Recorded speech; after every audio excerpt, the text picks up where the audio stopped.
It's Nongo Njao, the property connoisseur. Welcome to another episode of Mortgage with Njao. Last week, I shot the first episode and I was telling you about the Kenya Mortgage Refinance Company, the company that has partnered with banks and Saccos to make mortgage cheaper. So today, I want to compare two banks so that I can make it even more practical for you. And today, I'll be comparing Sidian Bank to KCB Bank so that you can see which of these banks offer you the fairest rates so that you can know who to approach. So I'm going to be comparing in terms of interest rate, maximum financing amount, deposits, and tenure. So for Sidian Bank, they're giving you the loan at 9%. Remember, this is a fixed rate. By fixed, I mean it will never change throughout the tenure of the loan. Sidian can finance you a maximum of 8 million. Therefore, if you're going with the Sidian route, you cannot go for a property that is valued at more than 8 million. In addition, Sidian will require you to do a 20% down payment, then they'll cover the balance. For the tenure, they do not discriminate between employed and salaried and business people. So for them, the maximum tenure is 25 years. Moving on to KCB. KCB are giving it at slightly cheaper at 8.9%. Remember, I told you the common factor with all these banks is that the loan is less than 10%. So they're all competing. You can see the difference is only 0.1%. At the maximum financing, this is where KCB beats Sidian hands down. KCB can finance you a maximum of 10.5 million shillings. Also, they can also finance you to buy a property that is valued up to 15 million. Meaning if you want to build or buy a property that is valued at between 12 to 15 million, KCB can also finance you, but the maximum financing they can finance you is 10.5, meaning you'll have to put the difference. In terms of the financing value, KCB can finance you up to 105%.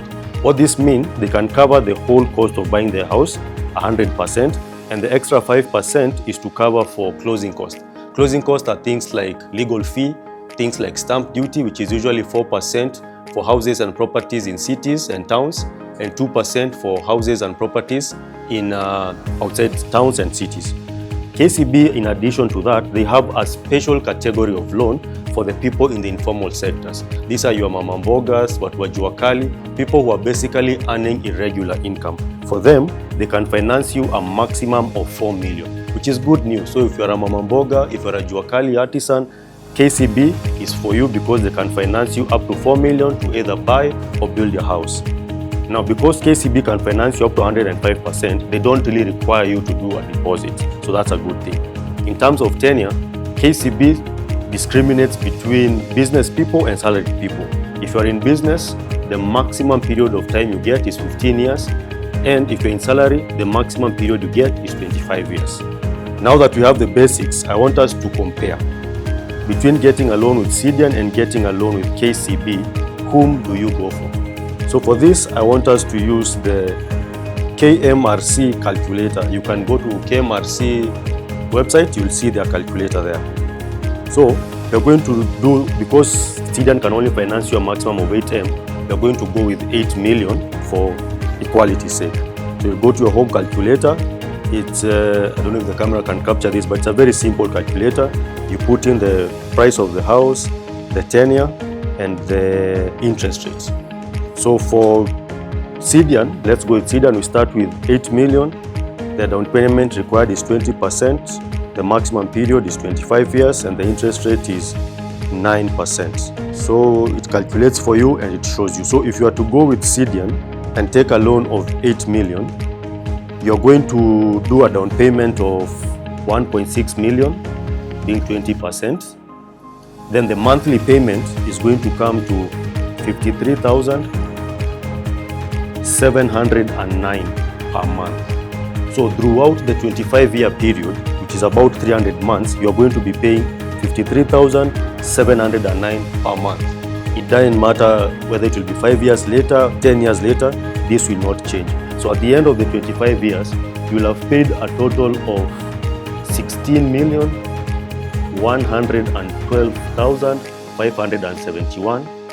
And the total interest you'll have paid is 9,712,571. So you decide, does this look like a commitment you'll want to proceed or is it expensive?